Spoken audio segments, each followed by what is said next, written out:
नमस्कार, आप देख रहे हैं बिग फाइट लाइव। आपके साथ मैं हूं श्वेता मिश्रा अवस्थी। मुख्यमंत्री भजनलाल शर्मा का एक ही लक्ष्य है कि राजस्थान को विकास में अव्वल बनाया जाए और ये उनकी कार्यशैली को देखकर नजर भी आ रहा है। सीएम भजनलाल शर्मा प्रदेश के विकास के लिए एक से बढ़कर एक फैसले ले रहे हैं। अब उन्होंने नियुक्तियों का उपहार दिया है। इस संबंध में राजभवन से आदेश जारी हुए और पूर्व डीजीपी एमएल लाठर को प्रदेश का नया मुख्य सूचना आयुक्त नियुक्त किया गया है। साथ ही सुरेश चंद्र गुप्ता, महेंद्र कुमार पारख और टीकाराम शर्मा को सूचना आयुक्त बनाया है। इन नियुक्तियों से साफ है कि प्रदेश की भजनलाल सरकार एक्शन मोड पर काम कर रही है। आज बात इसी मुद्दे पर कि अन्य नियुक्तियां कब तक होंगी जिससे प्रदेश की जनता को अधिक से अधिक लाभ मिल सके और जनता के काम तेजी से हो सके।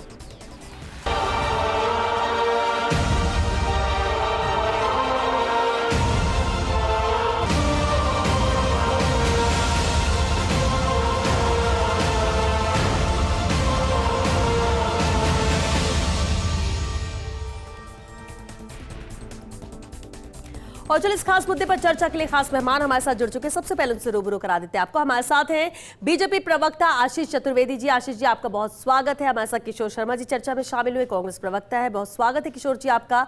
और साथ ही महेश शर्मा जी भी चर्चा में मौजूद हैं, राजनीतिक विश्लेषक हैं। महेश जी, आपका भी बहुत स्वागत है। शुरुआत आशीष जी आपसे ही करते हैं, क्योंकि सरकार बनने के साथ ही बहुत सारे ऐसे पद होते हैं और बहुत सारी ऐसी जरूरतें होती हैं जिसमें जिम्मेदारी तय करनी होती हैं और ये नियुक्तियां इसी लिहाज से बेहद अहम होती हैं। अब नियुक्तियों का उपहार तो दिया गया, लेकिन एमएल लाठर समेत जो अन्य नियुक्ति की गई है उसे किस तरह से देखें, क्योंकि बीजेपी कभी भी ब्यूरोक्रेट्स को ऐसी जिम्मेदारी देने के पक्ष में रही नहीं है, लेकिन इस बार ब्यूरोक्रेट्स पर भरोसा। श्वेता जी, हमको एक चीज़ समझनी पड़ेगी जी। कि जब से राजस्थान में भजनलाल जी के नेतृत्व में भारतीय जनता पार्टी की सरकार बनी है, तब से बड़े निर्णायक फैसले हमारी सरकार ले रही है। चाहे वो जनहित के मुद्दे हों, चाहे जन सरोकार के मुद्दे हों, चाहे लॉ एंड ऑर्डर के मुद्दे हों, चाहे नियुक्तियों के मुद्दे हों, चाहे सरकारी रोजगार सृजन करने का मुद्दा हो, लगातार ऐसे फैसले लिए जा रहे हैं जिससे लगता है कि हमारी एक सशक्त सरकार राजस्थान में है। और जैसा आपने कहा कि भाई ऐसा कि ब्यूरोक्रेट्स की अगर हम बात करें तो देखिए ये वो सरकार है जिसने अपने, क्योंकि देखिए श्वेता जी, हमको एक चीज़ समझनी पड़ेगी कि राजस्थान में जब सरकार बनती है तो बनने के 3 माह में फिर लोकसभा की आचार संहिता लग जाती है, तो फिर सरकार का जो गतिविधियां हैं वो रुक जाती है। फिर भी हमने इन 6 माह के कार्यकाल में पॉलिटिकल नियुक्तियां भी किए। अगर आपको ध्यान हो तो चाहे देवनारायण बोर्ड की बात कर लें, चाहे किसान आयोग की बात कर लें, चाहे राजस्थान धरोहर प्रोन्नति प्राधिकरण की बात कर लें। और हमको वो जमाना कांग्रेस का भी याद करना चाहिए जब कांग्रेस कार्यकर्ता जो है बेचारे बैठे रहते थे, इंतजार करते रहते थे और लोग कांग्रेसी कार्यकर्ता कहते थे कि हमारा तो अफसर रिटायर नहीं होता, उसके पहले उसकी नियुक्ति हो जाती है, और कांग्रेस का कार्यकर्ता अपने आप को ठगा सा महसूस करता था।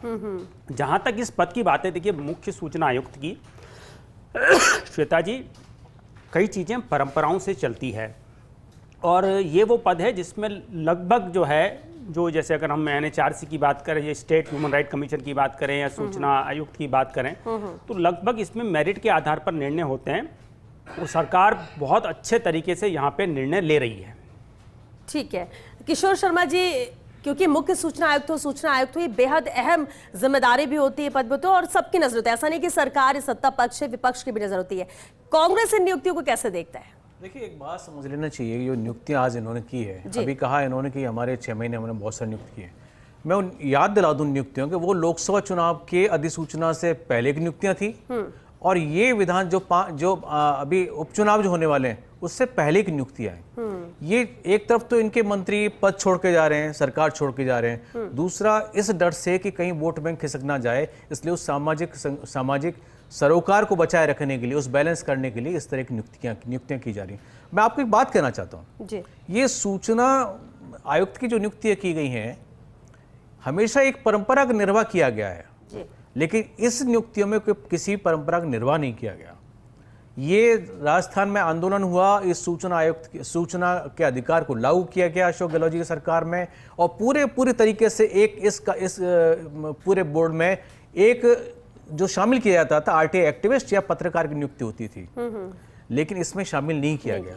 दूसरा, सरकार की मंशा को और जाहिर कर दूं, एक और बता दूं आपको, जिसको आप कह सकते हैं कि इनका एक क्लेम हो रहा है कि जीरो टॉलरेंस करप्शन, लेकिन ये भी बता दें बीजेपी और सरकार इस बात को बता दे कि क्यों इस सूचना आयुक्त की नियुक्ति के साथ ही जो संशोधन किया गया 3 साल का कार्यकाल, और एक संशोधन किया गया, इसमें मंशा जाहिर होती है कि सरकार किसी भी तरीके से ये नहीं चाहती कि सूचना अधिकार बाहर निकल के आए, क्योंकि उन्होंने आंशिक संशोधन किया है कई डिपार्टमेंट में से कि इनमें जो बोर्ड चाहे उसके अनुसार फैसला देने में स्वयं विवेक का इस्तेमाल कर सकता है। यदि आप इतनी ईमानदार है तो ये संशोधन क्यों किया?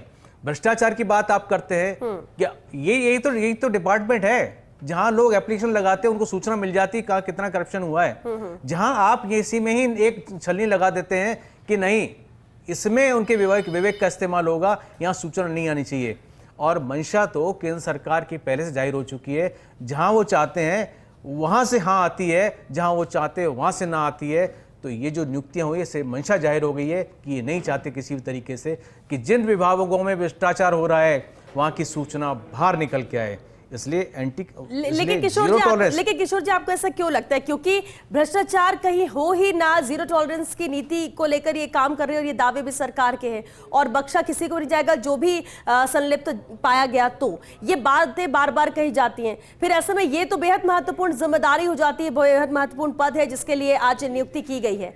फिर ऐसे में मंशा जो है, जो सरकार बार बार कह रही है, उसके विपरीत काम क्यों करेगी? देखिए, राजस्थानी जनता की मंशा भी ये है कि जीरो टॉलरेंस चाहती है करप्शन के मामले में।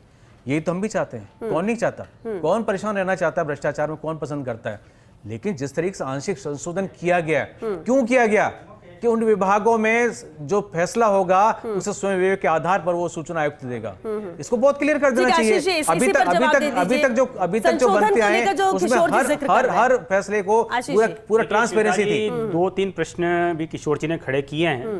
एक तो इन्होंने बोला कि कुछ नियुक्ति हमने विधानसभा के पहले की थी, अभी उपचुनाव की बात कर रहे हैं। अरे भाई, आपकी जब 5 साल सरकार थी तो आपने तो पूरे 5 साल के कार्यकाल में कोई पॉलिटिकल नियुक्तियां की नहीं, बेचारे कार्यकर्ता परेशान हो गए थे, और जब सरकार जाने लगी तब जाकर के आपने नियुक्तियां की थी। तो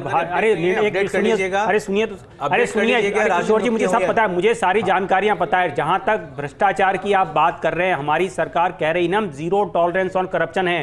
आपकी सरकार, अरे आपकी सरकार में मुख्यमंत्री के सामने शिक्षकों को स्वीकार करना पड़ता था कि ट्रांसफर पोस्टिंग में पैसे चलते हैं। अरे क्या हुआ भ्रष्टाचार की? कौन सी बात कर रहे हैं आप? पीएचडी आपका मंत्रालय ले लीजिए, आपका यूडीएच ले लीजिए, आपका ट्रांसपोर्ट ले लीजिए, ऐसा कौन सा मंत्रालय था किशोर जी जहां पे आपके भ्रष्टाचार नहीं था? जरा बताइए तो सही। माइनिंग ले लीजिए, पीएचडी ले लीजिए, यूडीएच ले लीजिए, हेल्थ ले लीजिए। ठीक है आशीष जी, ठीक है आशीष जी, आप ये कह रहे हैं कि पिछली सरकार को लेकर आप सवाल तय उठा रहे हैं, करना बड़ा हाँ। मुश्किल था कि किसके अंदर कम भ्रष्टाचार हो रहा है, स्थिति ये थी। ठीक है, आगे आपसे जवाब लेंगे, लेकिन महेश जी भी हमारे साथ हैं। महेश जी, आपका एनालिसिस क्या कहता है? क्योंकि इन नियुक्तियों के बाद सबका अपना अपना नजरिया है इन नियुक्तियों को देखना, इन नामों को देखने का, क्या कहता है आपका एनालिसिस? देखिए, जो नियुक्तियां होती है जो राजनीतिक भी होती है, प्रशासनिक, जो अलग अलग क्षेत्र के जो एक्सपर्ट होते हैं उनको ध्यान में रखते हुए, और जो अपनी विचारधारा से भी मेल खाते हों, ऐसे अधिकारियों को उस पर नियुक्त किया जाता है महत्वपूर्ण पदों पर। क्योंकि सरकार को परफॉर्मेंस देनी होती है, दिखाना पड़ता है कि हम काम कर रहे हैं, इसलिए ये नियुक्तियाँ होनी चाहिए। और एक विकास कहें या और दूसरा भी प्रगति दिखाई दे और उसमें निरंतरता भी बनी रहे, इसका ध्यान में रखते हुए ऐसी पदों की, बल्कि ये कि सृजन भी होता है और इसके अलावा अपने वोट बैंक को और अपने कार्यकर्ताओं को संतुष्ट भी करना होता है।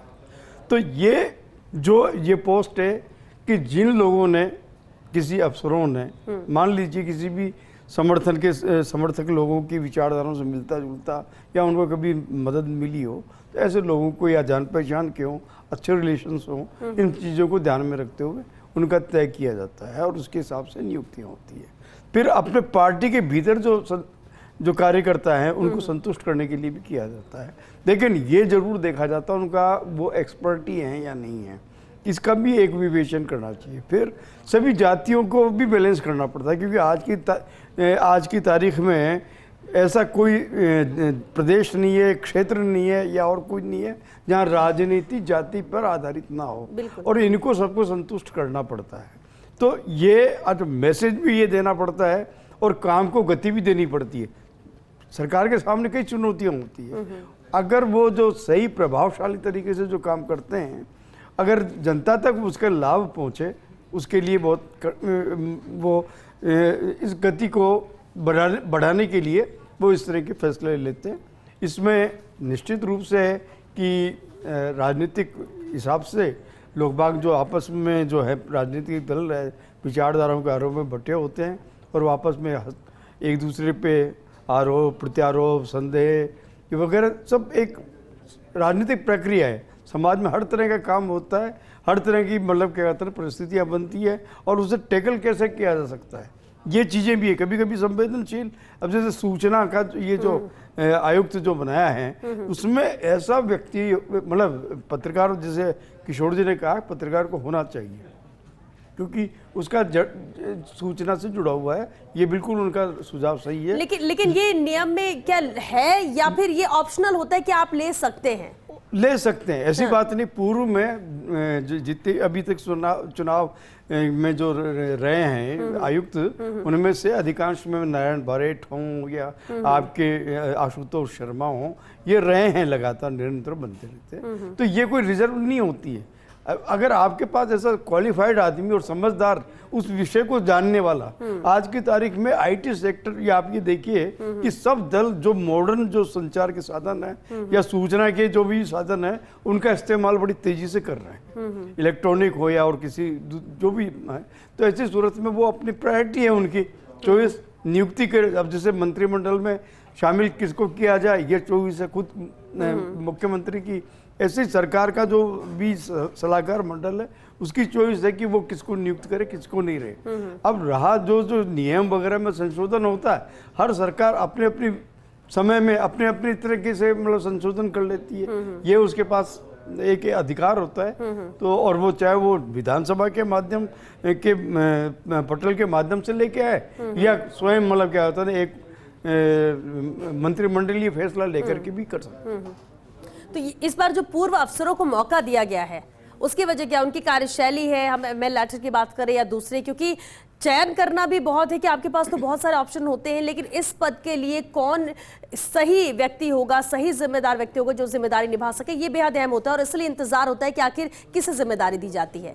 पूर्व अफसरों को मौका दिया जाना, देखिए वो रहे जो भी व्यक्ति रहा है, जिसने राजस्थान के चाहे वो प्रशासनिक तौर पे जो भी व्यक्ति रहा है उसने कहीं ना कहीं जैसे प्रदेश के विकास में उसने एक भूमिका निभाई है और वो निरापद रहा है, निर्विवाद रहा है। ऐसे में कोई भी उसको सेलेक्ट कर सकता है और साथ साथ ही वैचारिक सामंजस्य भी होना जरूरी हो जाता है और कार्यशैली और उसका डिसिप्लिन, उनकी परफॉर्मेंस क्या रही है जब सरकारी नौकरी में रही है तो उनको सबको कंसिडर किया जाता है। और साथ साथ इसी में ये भी देखा जाता है कि जाति का संतुलन भी रहेगा कि नहीं रहेगा आगे, इसके हम क्या फायदे उठा सकते हैं। नियुक्ति को उनको ओबलाइज किया, लेकिन उस नियुक्ति से हमारे को वोट रूप में क्या मतलब प्रतिरूप में क्या मिल सकता है ये भी देखा जाता है। बिल्कुल। आशीष जी, अभी इससे पहले आपको रोका था और आप जिक्र कर रहे थे पिछली सरकार का, उनके यहाँ उनके कार्यकाल में नियुक्तियों को लेकर, लेकिन अब जबकि ये नियुक्तियां हुई और उसके बाद इंतजार है कि और भी जो नियुक्तियां वो जल्द से जल्द हो, तो इसे लेकर सरकार कितनी गंभीर है? क्योंकि 5 साल होते हैं और अगर किसी को आप जिम्मेदारी देते तो उसके पास भी कहते हैं कि वक्त होना चाहिए, ऐसा नहीं कि वक्त ऐसे ही बीत जाए और उसके बाद आप जिम्मेदारी दे दो, नियुक्ति दे दो और उसके बाद वक्त भी ज्यादा ना मिल सके कुछ करने के लिए। श्वेता जी, सरकार निरंतर फैसले ले रही है और जैसा मैं भी शर्मा जी को सुन रहा था, शर्मा जी ने कहा भी 2 तरह की नियुक्तियां हैं, एक जो प्रशासनिक नियुक्तियां हैं, एक जो राजनीतिक नियुक्तियां हैं। राजनीतिक नियुक्तियां सरकार पहले से प्रारंभ कर चुकी है, काफ़ी पोस्टें भरी जा चुकी हैं और अति शीघ्र ही जो बची हुई जो पोस्टें हैं उस पर भी नियुक्तियां हो जाएगी। और जहाँ तक हमारी सरकार पे मंशा पे जो आप सवाल खड़ा कर रहे हैं किशोर जी, तो आपको थोड़ा सोचना चाहिए कि हम तो एक कंटिन्यूटी में फैसले ले रहे हैं ना श्वेता जी, कि भाई आपने जिसको डीजीपी के उपरांत सूचना आयुक्त बनाया, सूचना आयुक्त के बाद हमने उसको मुख्य सूचना आयुक्त बनाया, तो आपको तो हमारे फैसले की तारीफ करनी चाहिए, स्वागत करना चाहिए कि हम कंटिन्यूटी में फैसले ले रहे हैं, मेरिट के आधार पर फैसले ले रहे हैं। आपकी तरह नहीं है श्वेता जी, इनके समय में आपको ध्यान हो तो एक आरपीएससी मेंबर को पकड़ा गया था सरेआम, जिसकी गिरफ्तारी हुई, फिर मतलब वो लगातार, और जो बाकी जो 2 सदस्य आपने नियुक्त किए थे उनको लेकर के भी प्रश्न चिन्ह खड़े किए गए एसीबी के द्वारा। तो हम तो बहुत पारदर्शी तरीके से फैसले ले रहे हैं और आप मान के चलिए श्वेता जी कि जहाँ तक राजनीतिक नियुक्तियों की बात है, सरकार बहुत बड़े बड़े निर्णय ले रही है और हमको भी पता है कि हमको किस तरह से कार्यकर्ताओं का मान सम्मान रखना है, उनको कैसे आगे बढ़ाना है। लेकिन किशोर जी, आप अभी मौजूदा सरकार की बात करें, लेकिन आपके वक्त में भी तो राजनीतिक नियुक्तियों में भी काफी वक्त था और आप ही के लोग ये कहने लगे थे कि पता नहीं कितना लंबा इंतजार करना पड़ेगा, ऐसा ना हो कि ये कार्यकाल ही खत्म हो जाए, 5 साल का वक्त ही बीत जाए। ऐसी तरह की टिप्पणी भी कांग्रेसियों की तरफ से ही आ रही थी। श्वेता, वो पहली भी तो बात वक्त था। मैं पहले उस बात का जवाब देता जी। हूँ। इन्होंने कहा कि स्वागत करना चाहिए। स्वागत किस बात का करें? स्वागत इस बात का करें कि आप सूचना के अधिकार की मूल भावना छेड़छाड़ कर रहे हो। स्वागत इस बात का करें कि जहां ये सूचना का अधिकार एक आम आदमी लगाता है, उस एप्लीकेशन में सारी उस प्रार्थना पत्र के साथ सारा भ्रष्टाचार और सारी कार्रवाई निकल आती है, वहां आप अंकुश लगाते हैं क्योंकि आप दखल चाहते हैं। स्वागत तो हम बिल्कुल करेंगे, लेकिन आपकी मंशा साफ नजर नहीं आती। हमारी मांग है, आपके चैनल के माध्यम से मांग है कि सूचना के अधिकार के तहत जो संशोधन किया गया है, जो सूचना बाहर नहीं निकालने देना चाहते, उसको हटाया जाए।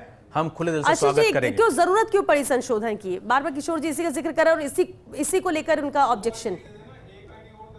देखिए श्वेता जी, जितना रिक्वायरमेंट होती, सरकार अगर कोई निर्णय ले रही है तो हमें सरकार की मंशा पर जो है सवाल खड़े नहीं करने चाहिए। भाई आपकी भी सरकारें रही है, भाई कितनी सूचनाएं आप बताइए ना बाहर आ रही थी आपके टाइम पे, जो पेंडेंसी थी, ये महेश जी बताएंगे आपको विस्तार से क्या पेंडेंसी थी। जी, आप गलत कह रहे हैं। फाइन लगाते थे, हमारे कोई पेंडेंसी नहीं थी और कोई भी कहीं भी दखल नहीं था। जिस तरह का दखल केंद्र सरकार, मोदी सरकार करती है, सेम वही दखल आप राज्य में करना चाहते हैं।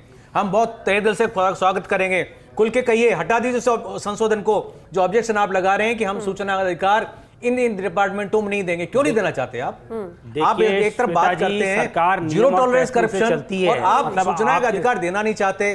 देखिए, साफ तौर पे सूचना का अधिकार के पीछे मूल भावना यही थी कि यहाँ जो कुछ भी गलत हो रहा है, ऑफिस में जो भी हो रहा है, एक आम जनता के सामने आ जाना चाहिए। अरे साहब, सब कुछ आपकी सरकार में सब कुछ सामने आ रहा था पिछले 6 महीने। अरे बिल्कुल किशोर जी, आप बताइए, पिछले 6 महीने से हमारी सरकार है, आप एक फैसले पे सवाल खड़ा करिए। मैं आपकी सरकार के 10 फैसलों पे सवाल खड़ा कर सकता हूं यहाँ पे। जी, हम खड़ा नहीं कर रहे, किरोड़ी मीणा खुद खड़ा कर रहे हैं आपके सवालों पे, आपके फैसलों पर। अरे किरोड़ी जी ने क्या कहा? किरोड़ी जी का जो स्टैंड है वो एक पूरा पॉलिटिकल स्टैंड लिया उन्होंने।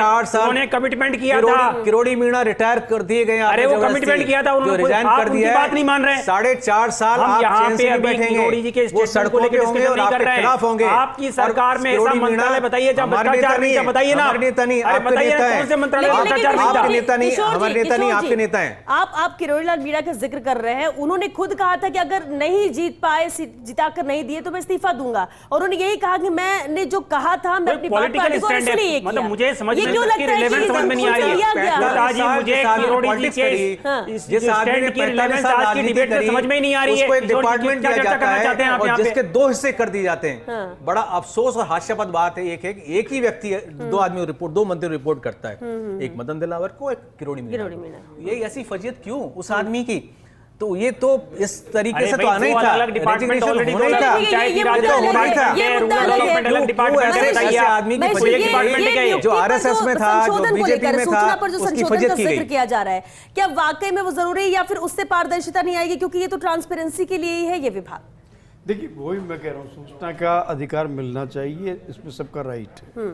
और ये आंदोलन भी चला था अरुणा राय जी के नेतृत्व में और उसको अप्रिशिएट भी किया गया था, लागू किया गया था। उसको देख के सिर्फ राजस्थान एक आइडियल स्टेट रहा है और इसके पड़ोस के राज्यों में भी इसकी नियुक्तियां और इस विभाग की गठन हुआ है और वहाँ बाकायदा नियुक्तियां होती है। सवाल ये आता है कि हम अगर उसकी पुरानी खामियों को देखते हुए, उसका अनुभव करते हुए अगर उसमें सुधार करते हैं, सुधार की दृष्टि से लिया गया एक कदम वो स्वागत योग्य है। लेकिन अगर कहीं हम राजनीतिक आधार पर अगर उसमें ये कुछ इफ बट करना चाहते हैं तो वो स्वीकार भी नहीं होना चाहिए और उसका विरोध भी होना चाहिए। ये लोकतंत्र में क्या है? लोकतंत्र में यही है कि मतलब आप कैसे न कैसे करके आम आदमी के लोकतांत्रिक हकों में से एक सूचना का अधिकार भी है। तो ऐसी सूरत में अगर लोकतांत्रिक हक है जो उनमें अगर कोई हमला या संशोधन या वो कुछ भी होता है तो स्वाभाविक प्रश्न उठते हैं। ऐसे सूरत में स्वयं सरकार का दायित्व होता है कि भाई हमने ये संशोधन इस उद्देश्य से किया है कि इसको अच्छा कानून बनाया जाए, इससे अच्छे फैसले होंगे, त्वरित आएगी सूचना देने में आम आदमी को, क्योंकि इतने विभाग खुल गया है। कई सूचनाएं आती है, जवाब नहीं मिलता। ये भी शिकायत रही है। यानी अब आप कह रहे तक रही है। सरकार को अपने स्तर पर ही इसे आकर सामने बताना चाहिए कि अगर संशोधन किया है तो क्यों किया है, इससे कैसे बेहतर होगा, नहीं तो फिर सवाल उठेंगे हाँ, और इसलिए सवाल उठाए जा रहे हैं। स्वाभाविक है। हाँ। स्वाभाविक है। और जी। उसमें ये बताना मतलब क्या कहता ना, ये भी स्वाभाविक है कि ये सबसे बड़ी जो भी नियुक्ति हुई है, जो भी नया है, तो स्वागत करना चाहिए। लेकिन अब ये होना चाहिए कि जो कमियां रही है उन्हें दूर करने के लिए क्या उपाय किए जाते हैं। कई सूचनाएं जो है पोल खुलने की वजह से नया सार्वजनिक होती है सरकार की उपलब्धियों के बारे में या और कुछ, तो वो भी एक स्वस्थ लोकतंत्र के लिए जरूरी है कि वो उनको भी समय पे उपलब्ध होनी चाहिए। और साथ साथ ही एक सबसे बड़ा जो हमारे यहाँ विशल ब्लोअर जो होते हैं, उन लोगों को भी सुरक्षा मिले। और लेकिन इसका दुरुपयोग करने वालों को भी मतलब क्या कहते हैं ना, कटघरे में खड़ा किया जाए। इस और दिशा में भी कदम उठाने की आवश्यकता है। बिल्कुल ठीक है आपने, क्योंकि वक्त खत्म हो चुका। बहुत शुक्रिया आप सभी का इस चर्चा में शामिल होने के लिए। देखिए, नियुक्तियों का उपहार मिला। मुख्य सूचना आयुक्त, सूचना आयुक्त बेहद अहम पद है, अहम जिम्मेदारी है, जहां पर नियुक्ति की जा चुकी है। ब्यूरोक्रेट्स को, जो पूर्व अधिकारी रहे हैं, उनको यहाँ पर मौका दिया गया है। लेकिन सबसे अहम बात यह है कि सरकार की जो मंशा है वो यहाँ पर साफ नजर आती है। सूचना की बात है, सूचना मिलनी चाहिए, ट्रांसपेरेंसी बरकरार रहे ताकि कोई सवाल ना उठाए, और अगर संशोधन किए गए तो उसको भी कहीं ना कहीं क्लैरिफाई कर देना चाहिए कि आखिर ये क्यों किया गया, इससे कैसे बेहतर होगा। वरना सवाल भी उठेंगे। लेकिन इतना जरूर है कि सूचना चाह रहे हैं तो सूचना मिलनी चाहिए और किसी तरह का कोई सवाल इस विभाग पर ना उठे, वरना दायरा इसका और ज्यादा बढ़ जाता है सवाल उठाने को लेकर। और विपक्ष तो वैसे भी यहाँ पर मुखर नजर आ ही रहा है। लेकिन जो उद्देश्य है इस विभाग का, इस नियुक्ति का, वो पूरा हो, उम्मीद प्रदेश की जनता यही करती है। चलिए इसी के साथ बिग फाइट लाइन में आज के लिए बस इतना ही। नमस्कार।